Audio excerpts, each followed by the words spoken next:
வந்துட்டு இருக்குன்னா யூடியூப் வந்து பயங்கர ஃபேமஸ் ஆக ஆரம்பிச்சிச்சு. இன்னைக்கு பல பேரோட லைவ்ல இன்கம் வந்து யூடியூப், இன்ஸ்டாகிராம்ல தான் இருக்குது.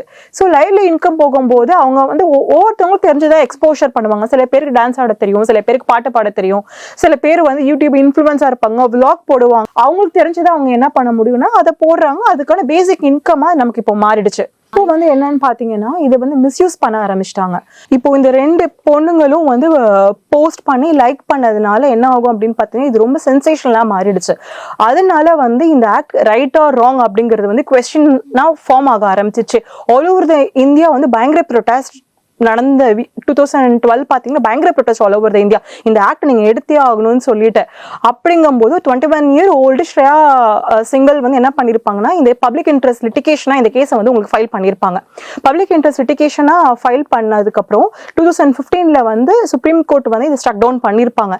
ஏன் ரீசன் என்னன்னு பாத்தீங்கன்னா வேக்னஸ் இது வந்து அப்படின்னா ஒரு கிளியர் டெஃபினிஷன் இல்ல. வேக்னஸ்னா கிளியர் டெஃபினிஷனே கிடையாது. ஆன் வாட் கிரவுண்ட்னு கிளியரா டிஃபைன் பண்ணல அப்படிங்கறதுனால மட்டுமே இதை வந்து என்ன பண்ணிருப்பாங்கன்னா ஸ்ட்ரக் டவுன் பண்ணிருப்பாங்க.